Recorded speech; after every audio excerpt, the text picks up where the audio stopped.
कभी कभी ऐसा लगता है दोस्तों कि ज़िंदगी में कोई फरिश्ता बनकर आ गया। एक ऐसी ही 20 साल पुरानी दोस्ती बहुत ही अच्छी है, तो प्लीज़ वीडियो सुस्त रास्ता ज़रूर देखिएगा। ट्रेन चलने को ही थी कि अचानक कोई जाना पहचाना सा चेहरा जनरल बोगी में आ गया। मैं अकेली सफ़र पर थी, सब अजनबी चेहरे थे, मगर वहाँ मुझे एक ऐसा शख्स दिखा जो मेरे लिए संजीवनी के समान था। किस्मत भी कम वक्त अजीब इम्तहान लेती है, ऐसे मोड़ दिखा देती है जिसकी कल्पना भी नहीं कर सकते। मैं अपनी सीट पर बैठी ही थी कि वो मेरे ही पास आकर बैठ गया। ना मेरी तरफ देखा, ना पहचानने की कोशिश की, कुछ इंच की दूरी बनाकर चुपचाप पास आकर बैठ गया। बाहर बारिश हो रही थी, इसीलिए वो थोड़ा भीग गया था। दोस्तों वीडियो पूरा ज़रूर देखिएगा। मैंने धीरे से उसे देखा, कम वक्त वैसा का वैसा ही था। हाँ, कुछ मोटा हो गया था पर ज़्यादा नहीं। मैं उठकर जैसे ही बाथरूम गई, उन साहबजादे ने मेरा बैग खिसकाया और खुद खिड़की की तरफ जाकर बैठ गए।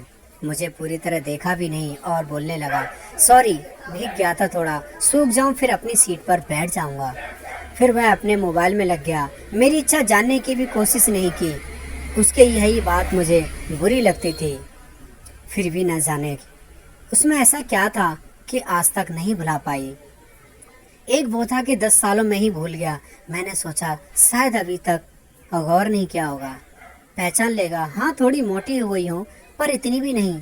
मैं उदास हो गई। जिस शख्स को कभी भुला नहीं पाई, उसे मेरा चेहरा भी याद नहीं। शादीशुदा है तो क्या हुआ, मैं भी शादीशुदा हूँ। जानती थी इसके साथ जीना मुश्किल है। इसका मतलब ये तो नहीं कि अपने ख्याल और सपनों को देखना बंद कर दूँ। एक रोज़ तमन्ना थी कि उसके साथ जीवन बिताऊं, पर ऐसा हो न सका।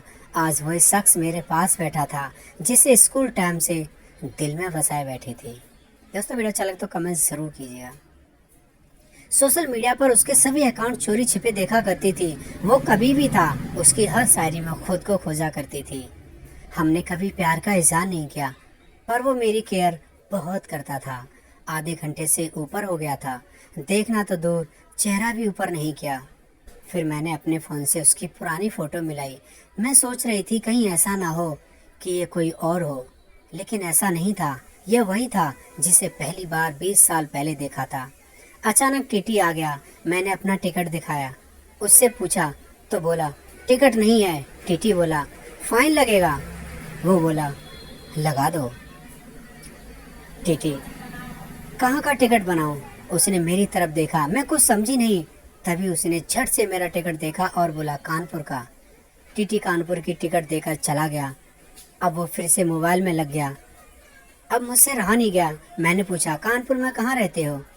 बिना मेरी ओर देखे ही बोला कहीं नहीं, और फिर चुपचाप हो गया। मैंने फिर पूछा किसी काम से जा रहे हो? बोला हाँ। अब मैं चुप हो गई। वो अजनबी की तरह बात कर रहा था, और अजनबी से कैसे पूछूं कि कहाँ जा रहे हो? कुछ देर चुप रहने के बाद मैंने फिर पूछा शायद कोई नौकरी करते होंगे वहाँ? वो बोला नहीं। मैंने फिर हिम्मत करके पूछा तो किसी से मिलने जा रहे होंगे? फिर वही जवाब नहीं। आखिरी जवाब सुनकर मेरी हिम्मत टूट गई कि कुछ और भी पूछूं। अजीब आदमी है, बिना काम सफ़र कर रहा है। और मैं चुपचाप बैठ गई। कुछ देर बाद बोला ये भी पूछ लो क्यों जा रहा हूँ? मैंने जल्दी से पूछा क्यों जा रहे हो? वो थोड़ा मुस्कराया और बोला एक पुरानी दोस्त मिल गई है जो अकेले सफ़र पर थी। माहौल को देखते हुए सोचा मैं खुद कानपुर छोड़ दूँ। इतना सुनकर मेरी आंखों में आंसू आ गए। मैंने पूछा कहाँ है आपकी दोस्त? वो फिर मुस्कराया और बोला यहीं है मेरे पास। इतना सुनकर मैं सब समझ गई थी कि उसने टिकट क्यों नहीं लिया, क्योंकि उसे पता ही नहीं था कि मैं कहाँ जा रही हूँ। वह सिर्फ मेरे लिए दिल्ली से कानपुर का सफ़र कर रहा था। ये जानकर मेरी आंखों में आंसू आ गए। वो बोला रो क्यों रही हो? मैं चुप हो गई और खुद को संभालते हुए कहा शुक्रिया मुझे इतना टाइम देने के लिए। वो बोला तुम प्लेटफार्म पर अकेली घूम रही थी, कोई साथ नहीं दिखा, इसलिए आना पड़ा। कल ही रक्षाबंधन था, इसलिए काफ़ी भीड़ थी। तुम्हें यूँ अकेले सफ़र नहीं करना चाहिए था। मैं बोली क्या करती, उन्हें छुट्टी नहीं मिल रही थी। और भाई दिल्ली में आकर बस गए। साथ ही वीडियो अच्छा लग रहा हो तो लाइक कर देना, कमेंट कर देना, चैनल को सब्सक्राइब जरूर कर लेना। इसलिए मजबूरी में ही आना पड़ा। ऐसे भाइयों को राखी बांधने आई हो जिन्हें ये तक फिक्र नहीं है कि बहन इतना लंबा सफ़र अकेले कैसे करेगी।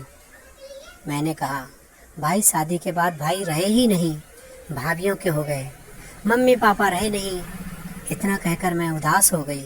वह बोला, तो पति को तो समझना चाहिए ना। मैंने कहा, उनकी बहुत बिजी ज़िंदगी है, वो कहाँ साथ चलते हैं। अच्छा ये बताओ कैसे हो?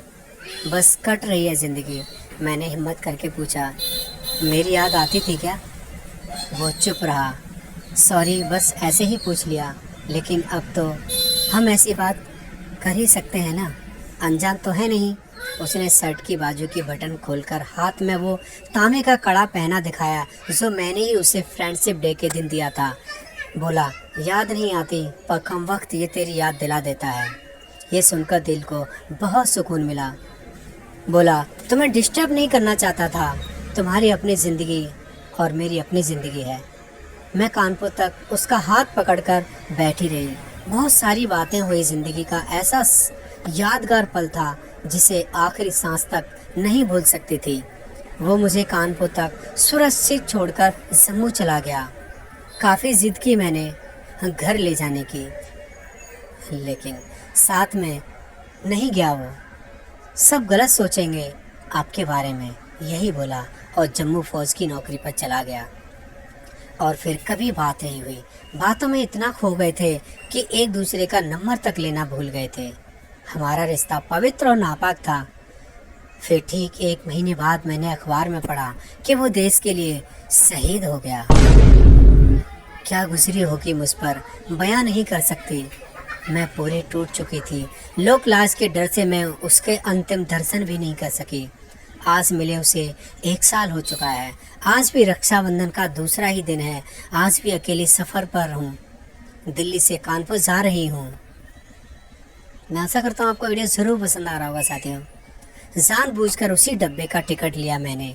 अकेली हूँ, न जाने दिल क्यों आस पाले आज भी बैठा है कि आज फिर आएगा और पसीना सुखाने के बहाने मेरे ही बगल में खिड़की के पास बैठ जाएगा। एक सफ़र वो था जिसमें कोई हम सफ़र था। एक सफ़र आज है जिसमें उसकी यादें हम सफ़र हैं। तो मैं दुआ करता हूँ रब से कि आपको ज़िंदगी में वो सब मिले जो आप चाहते हैं। तो हमारा वीडियो अच्छा लगा हो तो लाइक कर देना, कमेंट कर लेना, चैनल पर सब्सक्राइब कर लेना। Thank you.